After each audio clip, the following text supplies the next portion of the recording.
Per il voto di ottobre ad Agrigento, tra i candidati a sindaco scendono in campo le donne. Occorre adesso far rispettare l'ennesima ordinanza. Nel mirino dei malviventi un imprenditore di Canicattì. Amichevoli dell'Acragas in attesa della gara ufficiale di Coppa Italia del 6 settembre. Il Canicattì torna in campo per gli allenamenti.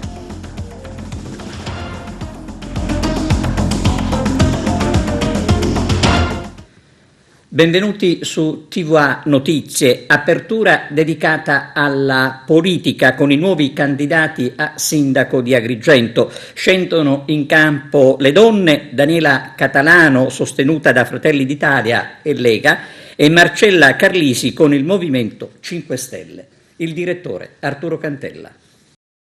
Si arricchisce il quadro politico agrigentino in vista delle prossime elezioni comunali ad Agrigento. In un comunicato stampa, infatti, alle prossime amministrative che si terranno a ottobre, Fratelli d'Italia e la Lega sosterranno la candidatura a sindaco dell'attuale presidente del Consiglio Comunale, Daniela Catalano. Quindi, dopo l'uscente Calogero Firetto, l'ex sindaco Marco Zambuto, sostenuto da UDC, diventerà Bellissima e Forza Italia, il dottore Francesco Miccichè con la lista Cambiamo Rotta che fa riferimento all'attuale vicepresidente dell'Ars, onorevole Roberto Di Mauro, la consigliere comunale di 5 Stelle, Marcella Carlisi, che ha avuto qualche giorno fa il lasciapassare dalla piattaforma Rousseau per la sua candidatura con lista annessa, quella dell'ex sindaco Aldo Piazza, che vanta 2 liste civiche con sé, e della consigliere comunale Angelo Galvano, eletta nelle file del PD, poi passata ad Articolo 1 Leu, il partito che fa riferimento all'ex deputato agrigentino Angelo Capodicasa con annesse liste civiche.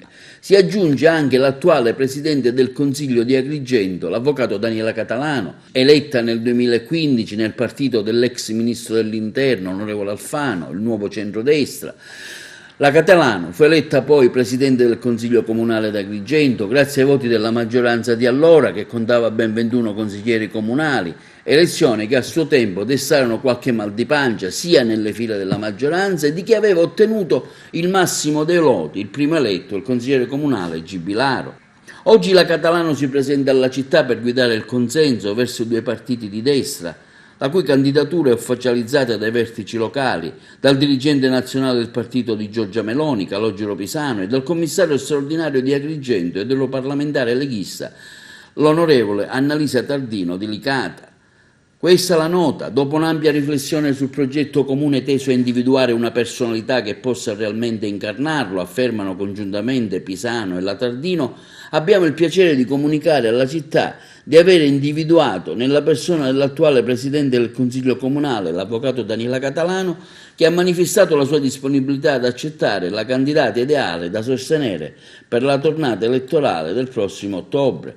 Si tratta, continuano i 2 esponenti della Lega e di Fratelli d'Italia, di una candidatura di sintesi fortemente voluta e messa in campo per dare ad Agrigento un'alternativa libera, giovane, coerente, competente e fondata su un progetto serio finalizzato principalmente allo sviluppo economico e sociale della città. Come Lega e Fratelli d'Italia chiediamo alle altre forze politiche, ai movimenti, ai cittadini, agli elettori tutti, la fiducia necessaria per poter contribuire alla crescita reale di Agrigento, città lontana dagli standard di qualità che i cittadini meriterebbero e per cui ci sono in vero tutte le potenzialità. Lo facciamo, conclude il comunicato stampa, con una proposta nata dall'ascolto delle esigenze del territorio, libera agli schemi della vecchia politica locale, cui Lega e Fratelli d'Italia dimostrano ancora una volta di essere 2 partiti che puntano veramente al cambiamento con coraggio e rifiutando logiche dei vecchi sistemi accentratori. Coronavirus, il bilancio in Sicilia e nell'Agrigentino. Ancora Arturo Cantella. In continuo aumento i casi Covid nella nostra provincia, che si sono verificati in questi ultimi giorni, dovuti per la maggior parte ai giovani che sono arrivati in modo particolare dall'isola di Malta, dalla Spagna, dalla Croazia, dalla Romania, per via anche di qualche badante che lavora dalle nostre parti. Cresce infatti la preoccupazione di tanti verso questo aumento di contagi. Porto Empedocle ha raggiunto i 7 casi, tutti rientrati dall'isola di Malta, 1 ad Agrigento, per lui lo stesso, uno a Sciacca proveniente dalla Croazia, uno a Ravanusa rientro dalla Romania, uno a Cattolica Eraclea rientrato anche lui dalla Romania, uno a San Giovanni Gemini proveniente dalla Lombardia, uno a Santa Elisabetta proveniente dal Belgio e prontamente ricoverato all'ospedale Sant'Elia di Caltanissetta, al reparto Covid-19, oltre ai migranti risultati positivi che sono sbarcati a Lampedusa, i cui controlli sono stati effettuati a Porto Empedocle, che ammontano a 19 casi, quindi a Favara 2 casi isolati provenienti anche loro da Malta e messi in quarantena anche l'autista che ha guidato il pullman che ha accompagnato i giovani tra l'aeroporto di Catania e la nostra città. Intanto un appello arriva dal sindaco di Realmonte, Lillo Zicari, seguito anche da altri primi cittadini, di seguire le opportune indicazioni dettate dalle autorità sanitarie al fine di monitorare la situazione e svolgere gli accertamenti del caso, di registrarsi sul sito internet siciliasicura.com, compilare il modulo informatico previsto, indossare la mascherina nei luoghi pubblici e nelle parti al pubblico, mantenere la distanza sicurezza. Intanto un piano Covid è stato predisposto dalla regione siciliana, l'assessore Rassa sta predisponendo i controlli sui voli provenienti dalle zone a rischio che arrivano negli aeroporti isolani. E sempre in tema di coronavirus, aeroporti e porti vanno avanti i controlli con i tamponi per chi rientra dai paesi a rischio. Controlli e tamponi nei principali aeroporti siciliani sui voli provenienti da Spagna, Grecia, Croazia e Malta e nei porti di collegamento della Sicilia con l'isola dei Cavalieri. È il piano per contrastare il diffondersi del Covid-19 varato dall'assessorato regionale per la salute che ricalca e armonizza attraverso una circolare in cui si aggiunge anche la Croazia e le altre nazioni in osservazione le disposizioni contenute nelle ordinanze del Ministro della Salute e del Presidente della Regione siciliana. A Fontanarossa è stata già individuata un'area all'interno del Terminal C dove tutti i passeggeri non residenti in Sicilia provenienti dai 4 paesi comunitari verranno sottoposti al tampone rinofaringeo. Stessa procedura anche all'aeroporto Falcone Borsellino di Palermo dove per effettuare controlli e tamponi sanitari della regione adopereranno un'area dell'aerostazione dedicata. Negli altri scali siciliani non sono al momento schedulati i voli da Malta, Grecia, Spagna e Croazia. Secondo quanto previsto nell'ordinanza del Ministro della Salute, i turisti potranno essere sottoposti al test entro le 48 ore dall'arrivo e proseguire la vacanza appena accertata la negatività al coronavirus attraverso l'esame del tampone. In alternativa possono esibire l'attestazione di averlo effettuato entro le 72 ore antecedenti l'arrivo nell'isola. Va ribadito che i non residenti o non domiciliati in Sicilia, come previsto dalle ultime disposizioni del governatore Nello Musumeci, dovranno comunque registrarsi al sito siciliasicura.com e scaricare l'app Sicilia Sicura. I siciliani residenti nell'isola provenienti dai paesi coinvolti nella misura di contenimento del contagio possono invece raggiungere direttamente le proprie abitazioni senza effettuare le verifiche in aeroporto, ma osservando le disposizioni dedicate. Sono esentati dalla quarantena gli operatori sanitari, i pendolari e gli equipaggi dei mezzi di trasporto. Abbiamo di fatto sfruttato il know-how dei mesi più difficili, spiega l'assessore regionale alla salute Ruggero Razza, così nel complesso l'armonizzazione delle 2 ordinanze garantisce azioni più restrittive rispetto al resto d'Italia. Restiamo in tema coronavirus. Con la nuova ordinanza del governo si è capito che bisogna fare sul serio per contrastare il virus, ma occorre dimostrarlo con la presenza dello Stato nei luoghi interessati. E adesso con l'obbligo di indossare la mascherina di sera, non sappiamo perché no, anche di giorno, bisognerà far rispettare l'ordinanza, applicando le sanzioni in caso di inosservanza. Bisognerà essere presenti, insomma, attraverso le forze dell'ordine che devono vigilare i luoghi della movida, perché i giovani comprendano che si sta facendo sul serio e occorre la massima responsabilità da parte di ognuno. Dimostrare il pugno duro è forse quello che finalmente serve. Ieri dalle parti del Lido Agrigentino di San Leone si è vista una pattuglia della polizia locale intenta a controllare il traffico a pochi metri da un esercizio commerciale affollato di clienti. Gli agenti se ne saranno accorti dell'assembramento? Ci sarebbe tanto da rivedere e sarebbe stato opportuno farlo vietando, ad esempio, che i giovani si recassero in vacanza nei paesi a rischio. Invece tutto è stato possibile.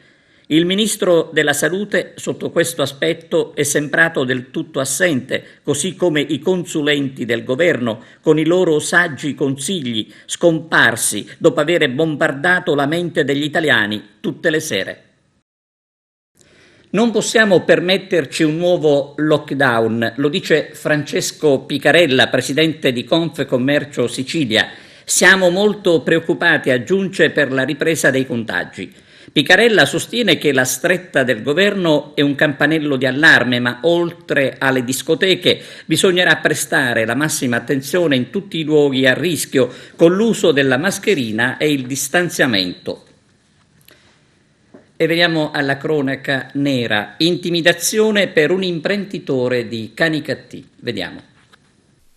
Recisi i tiranti di un vigneto incontrato a Cazzola a Canicattì, ben 450 viti di uva da tavola sono state di fatto abbattute al suolo, nessuna ombra di dubbio, non questa volta, sul fatto che nelle campagne di Canicattì è stato messo a segno un vero e proprio avvertimento. A denunciare il danneggiamento, che ha provocato danni per quasi 3.000 euro, è stato l'agricoltore 47enne proprietario del vigneto. L'uomo, per segnalare quanto era accaduto sulla sua proprietà, si è rivolto ai carabinieri ed ha denunciato l'accaduto. Un episodio che ha provocato danni pesantissimi e che purtroppo non è coperto da polizia assicurativa. I carabinieri della compagnia di Canicattì, dopo aver raccolto la denuncia di danneggiamento a carico di ignoti, hanno avviato le indagini per provare a far chiarezza sull'accaduto, individuando i responsabili. Gli ignoti malviventi pare, stando a quanto è stato appreso, che abbiano agito durante la notte. Nessuno dunque avrebbe visto né sentito nulla in particolare o di sospetto.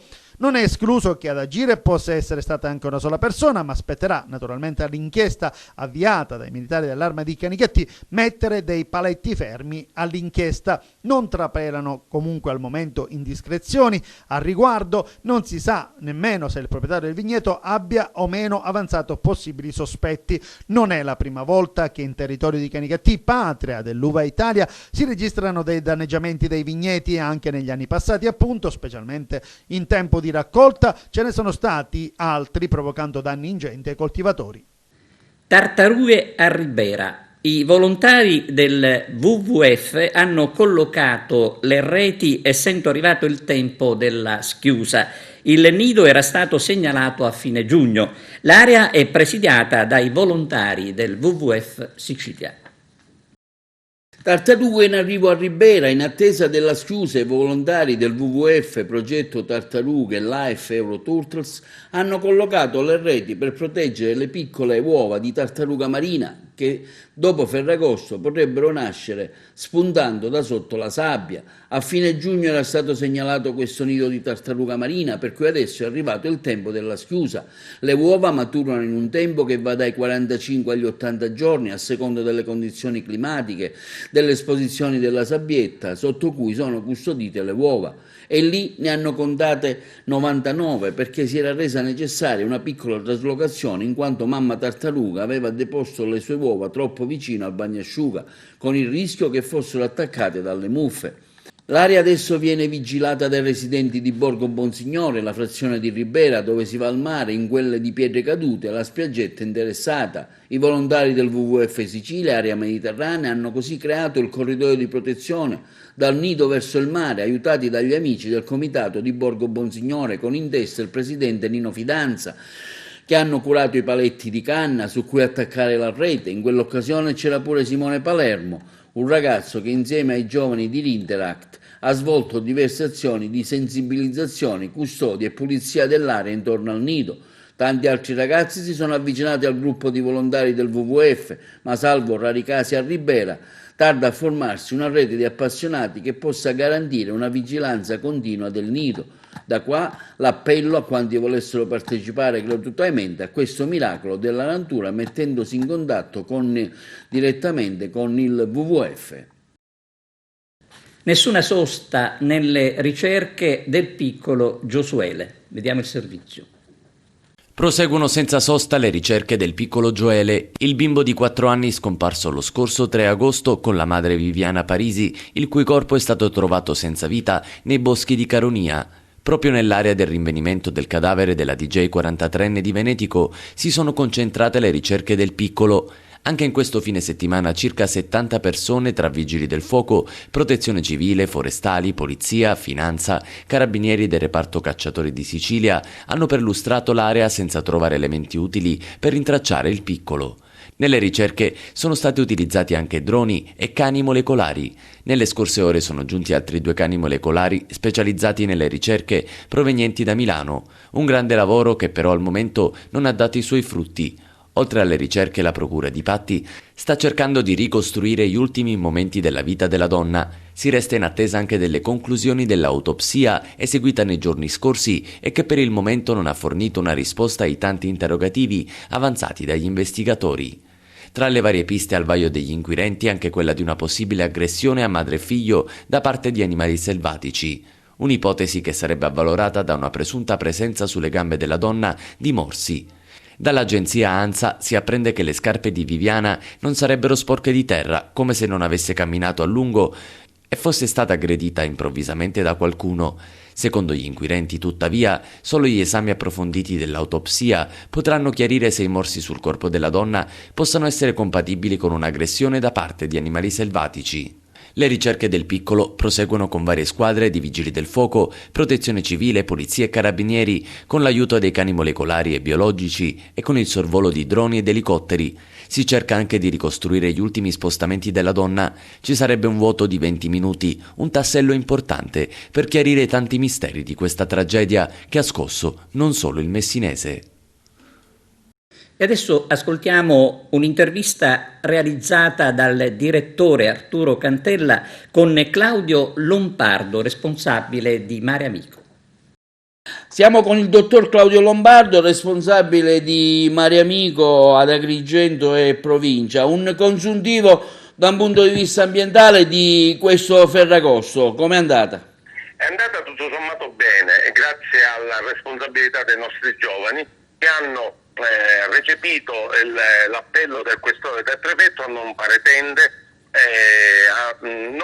a cambiare le abitudini solite dei ferragostane degli scorsi anni. È andata bene, poche tende, soprattutto ne abbiamo trovate nella zona di Cannatello, però il viale delle Dune è rimasto sgombro. Si è preferito delle feste in famiglia, in posti isolati e non la solita invasione con dei falò a mare. E quindi conseguentemente con l'esperienza maturata negli scorsi anni da parte delle ditte che fanno le pulizie, giorno 15 mattina tutto è stato pulito, tranne la zona del Cannatello dove i sacchi sono stati ritirati il giorno 16, però tutto sommato è andata bene. Le criticità maggiori? Abbiamo delle criticità nella zona della Babbaluciara, ma quelle non sono legate strettamente al Ferragosto. Lì c'è una orda di incivili che continua ad abbandonare rifiuti nella zona di Babbaluciara e anche nel boschetto della Mattalusa. Lì è necessario che l'amministrazione ponga in essere dei controlli delle macchine civetta che blocchino questi incivili che abbandonano i rifiuti.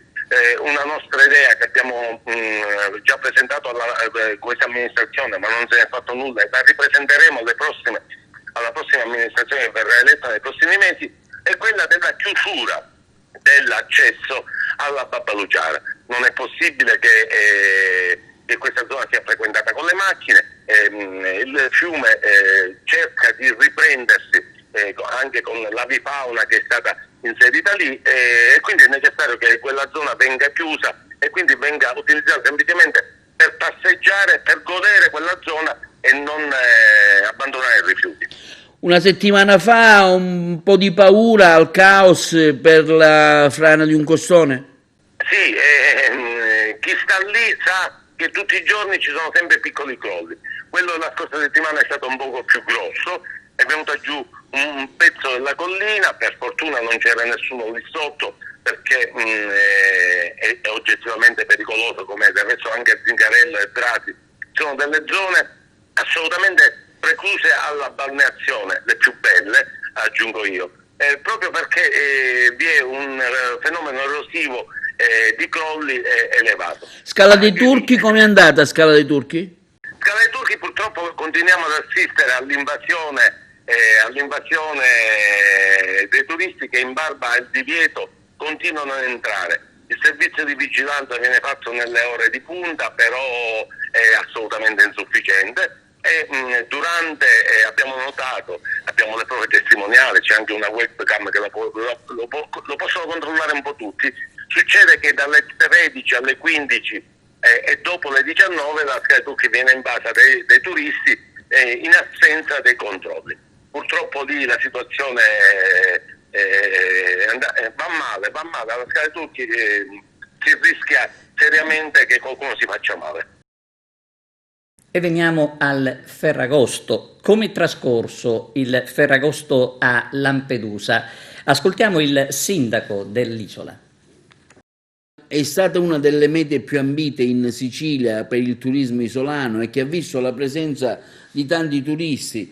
L'isola di Lampedusa, quella che si sta vivendo al momento presso la maggiore delle Pelagie, come si vede anche dalle immagini di Ferragosto, un'isola sotto il punto di vista sanitario tranquilla, che non si sono registrati casi di Covid se non da parte degli immigrati arrivati, ma che desta preoccupazione da parte del sindaco Martello. Ma non abbiamo fatto nessuna festa per evitare gli assembramenti, però come si dice, per ora riusciamo a resistere, a dare il nostro meglio a coloro i quali ci vengono a visitare. E siamo quasi un'isola sicura.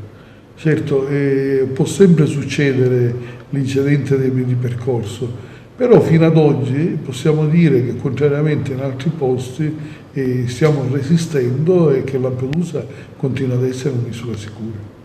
Lei si sente da solo? No, questo non significa niente essere da solo, il problema è che sono argomenti e problemi talmente più grossi di noi che se non c'è una reazione, se non c'è la partecipazione corale da parte del governo, praticamente uno si sente non solo da solo ma anche abbandonato. Però in un momento così di confusione poi c'è sempre qualcuno che non la usa. No, noi ci affidiamo al senso di responsabilità di coloro i quali arrivano a Lampedusa. Devo dire che la stragrande maggioranza delle persone osservano le regole, però c'è una piccola parte che continua a non osservare le regole. Non si sente solo il sindaco di Lampedusa, Totò Martello, costretto ad affrontare da un lato le emergenze dovute al fenomeno dell'immigrazione che non si riduce affatto, nonostante le del governo nazionale, ma intanto fa un appello al presidente Conte di stare più vicino all'isola e intervenire direttamente da Roma, visto che Lampedusa rappresenta la prima frontiera dell'Europa. Ma i segnali sono sempre, diciamo, di collaborazione, però alla fine il fenomeno è diventato insostenibile e quindi c'è bisogno di interventi straordinari sull'isola di Lampedusa, sia dal punto di vista delle forze dell'ordine, sia dal punto di vista dell'impegno del governo nei confronti di Lampedusa. Una situazione così difficile non può essere vista e ragionata solo ed esclusivamente come se fosse la normalità delle cose. C'è bisogno di un intervento, ma anzi molto veloce, da parte del governo. Credo che oggi lancerò un annuncio nei confronti del Presidente del Consiglio, perché deve essere direttamente il governo ad intervenire su questo fenomeno. Sì, è un momento difficile, nel senso che continuano gli sbarchi da un lato e dall'altro lato cerchiamo di mantenere, come si dice, in ordine le cose per riuscire a limitare i danni. Lampedusa è sempre bella, questo lo sappiamo, solo che la presenza di questo virus si sta mettendo in serie difficoltà, perché c'è molta gente spaventata, c'è molta gente poi che se ne frega e quindi mantenere in ordine le due cose è un pochettino difficile. Un progetto dell'Università di Messina che riguarda le bici. Vediamo di che si tratta. Unime è al servizio dell'istituzione, l'ho detto dal primo giorno e credo che ormai sia chiaro a tutti la volontà dell'università con questa amministrazione di collaborare con tutte le istituzioni, tra cui il Comune. In questo caso abbiamo sviluppato un'app, è stato reso possibile a tutti coloro che lo volevano di selezionare con un click la bicicletta. Non soltanto, quest'app verificherà se colui che riceverà la bicicletta la utilizzerà da casa a scuola o da casa al lavoro, o laddove invece la riceve e non la utilizza verrà mandato un alert e quindi verrà ripresa la bicicletta. Rientra in una politica sostenibile del Ministero della sostenibilità del nostro governo, rientra in un progetto di ricerca che ha visto nel professore Villari l'artefice per conto dell'università di realizzare tutta la parte a supporto informatico, e della professoressa Delle Marino, a cui va il mio ringraziamento per aver messo in piedi la collaborazione e la gestione di questa prima iniziativa, alla quale sono certo ce ne saranno altre, perché dobbiamo andare verso il trasporto sostenibile, soprattutto in una città bella come la nostra, con un ambiente e un clima così bello che va tutelato. Questo progetto l'abbiamo fortemente voluto come inizio comunque di un percorso, perché dobbiamo assolutamente entrare nell'ottica che anche in termini di istituti contrattuali, ma anche nei percorsi formativi, c'è la possibilità oggi di incentivare in termini concreti, o in termini di crediti per gli studenti o in termini anche economici per i dipendenti pubblici, l'utilizzo del mezzo alternativo all'automobile, ma anche perché l'orizzonte di Messina non può essere semplicemente quello di lavorare a cancellare le brutture che abbiamo ereditato e che abbiamo avuto la capacità di realizzare negli ultimi 30-40 anni, ma di dare anche un orizzonte di una città green, e che naturalmente questo scatti anche da una consapevolezza ben precisa, una presa di coscienza. In questa fase sarà anche una fase transitoria accompagnata da quelli che sono incentivi e agevolazioni per arrivare definitivamente a quello che deve essere un comportamento comune, normale e scontato in una città altrettanto normale. Buoni pasto in distribuzione ad Agrigento. L'assessore Riolo ai nostri microfoni. Assessore Ariolo, parliamo dei buoni spesa, cosa sta succedendo? Un po' di confusione, facciamo un po' di chiarezza. Sono stati messi in distribuzione dei buoni spesa che derivano dal fondo nazionale, dai residui del fondo nazionale che erano avanzati dalle distribuzioni precedenti, e quindi abbiamo deciso di redistribuirli. Non va fatta confusione con i fondi derivanti dal finanziamento regionale, quelli per i quali sono state presentate delle domande adesso che sono scadute da poco, per le quali invece domande si sta lavorando per diciamo, fare la stima e la quantizzazione delle domande accettabili e l'assegnazione dei fondi, per cui quelli ancora non sono iniziate le distribuzioni, inizieranno a brevissimo, però questi che stiamo dando invece sono dei fondi nazionali, per cui nessuna confusione, cerchiamo di tenere distinte le cose, e questi fondi diciamo, sono già in distribuzione, sono già stati caricati nel portafoglio elettronico, cioè nella tessera sanitaria, e sono stati già inviati i codici con i quali si può andare presso i supermercati convenzionati a fare la spesa e pagare con il sistema elettronico. Nei prossimi giorni invece, ripeto, nei prossimi giorni saranno erogati gli altri buoni spesa derivanti dai fondi regionali, ma non c'entrano in questo momento con quelli che sono in distribuzione. Io invito pure tutti quelli che sono beneficiari di questi fondi, che sono quelli che diciamo, sono a reddito zero, per cui derivano dalla prima domanda che è stata presentata ad aprile, e nel caso in cui avessero nel frattempo ricevuto degli altri finanziamenti, delle altre indennità tipo reddito di cittadinanza, tipo cassa integrazione o altro, di astenersi dallo spendere questi soldi, perché ovviamente ci saranno dei controlli, così come ci sono in corso e così come ci sono stati, dei controlli susseguenti che ovviamente andrebbero a verificare questa incongruenza e scatterebbero delle sanzioni. La Regione siciliana taglia la provincia di Agrigento dai fondi per gli spettacoli. Anche la Fondazione Teatro Pirandello lasciata a secco dall'assessorato regionale al turismo. Nel momento in cui l'attività teatrale è messa a dura prova dall'emergenza sanitaria, la decisione dell'assessorato di escludere dai contributi realtà come appunto la Fondazione del Teatro Pirandello diventa inaccettabile e mortificabile. Da una vergogna all'altra, possiamo dire, prendendo spunto dal Convegno internazionale di studi pirandelliani nuovamente a rischio. Si teme addirittura la chiusura del centro e comunque, bene che vada, lo svolgimento fuori Agrigento del convegno in programma a dicembre. Non sarebbe il Covid a far rischiare il tutto, dice il presidente Stefano Miliotto, ma l'indifferenza del Comune in primo luogo. Il rischio che corre il Centro Nazionale di Studi Pirandelliani la dice lunga sul modo di fare cultura proprio nella città di Pirandello. E adesso pausa per la pubblicità, tra poco insieme. Di nuovo insieme con un servizio che riguarda il turismo, in particolare la zona di Cefalù. Vediamo.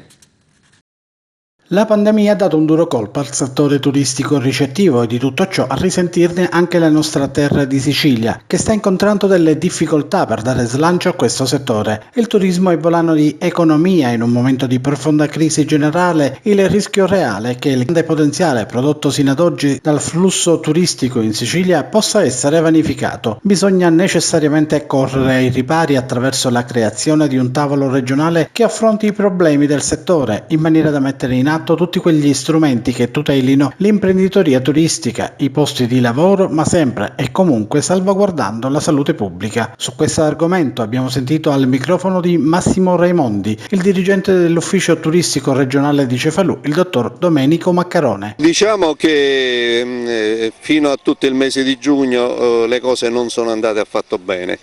Perché sono venuti meno tutti i turisti provenienti dall'estero e si è mosso giù soltanto qualcuno all'interno della regione, tra l'altro. Con il mese di luglio invece si è risvegliato la situazione e quindi abbiamo cominciato a vedere diverse persone in circolazione, però sono soprattutto persone locali, quindi che dalla Sicilia, ci sono quelli che da Palermo vengono nella nostra zona, Cefalù e dintorni, quindi comprendendo anche i paesi intorno a Cefalù, Pollina, Campofelice, Castel di Tusa. Gli altri anni era esaurito già dai primi di luglio avevamo tantissima gente. Comunque non ci lamentiamo perché sembra che la stagione finalmente stia andando bene. Già da 15 giorni si vedono anche gli stranieri, soprattutto francesi nella nostra zona, e quindi siamo fiduciosi che le cose possano andare bene, quindi sia nella città di Cefalù ma anche nel territorio intorno che in qualche modo gravita appunto e si avvale in qualche modo della pubblicità di questa cittadina, della cittadina normanna. Siamo giunti alla pagina sportiva. In vista della gara ufficiale di Coppa Italia, per l'Acragas è tempo di amichevoli. La squadra allenata da Francesco Di Gaetano affronterà l'Enna e il Siracusa. Il 19 agosto alle 17 allo stadio Gaeta di Enna e il 23 alle 18 allo stadio Nicola De Simone di Siracusa. Il 6 settembre la gara ufficiale di Coppa Italia con il Casteltermini, squadra ripescata in eccellenza. Allenamenti per la squadra del Canicattì dopo il Ferragosto.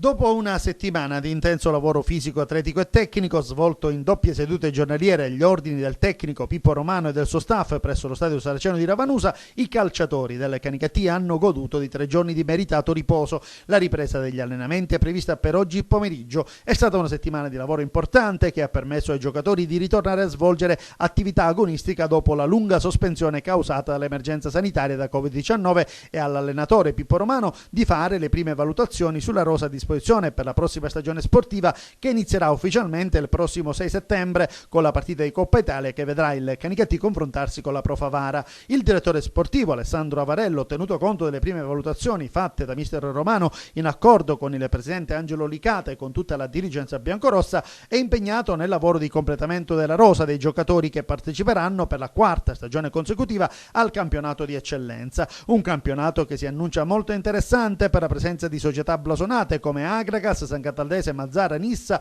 Marsala, Sciacca, a cui si aggiunge la ripescata Casteltermini, nel quale il Canicattì vorrà recitare un ruolo da protagonista. Dopo aver confermato tutti i giovani calciatori protagonisti dello scorso campionato, ha dichiarato il vicepresidente Faustino Giacchetto, gli obiettivi della società sono quelli di accrescere il tasso di esperienza all'interno di un gruppo che costituisce la base sulla quale costruire il Canicattì del futuro. Per questo abbiamo deciso di puntare su un organico giovane di qualità, in particolare l'intenzione di completare la rosa con l'inserimento di un difensore centrale, un centrocampista e un attaccante. Il Canicattì disputerà anche quest'anno le gare interne allo stadio saraceno di Ravanusa. Bene, grazie per l'attenzione, il nostro TG finisce qui e arrivederci.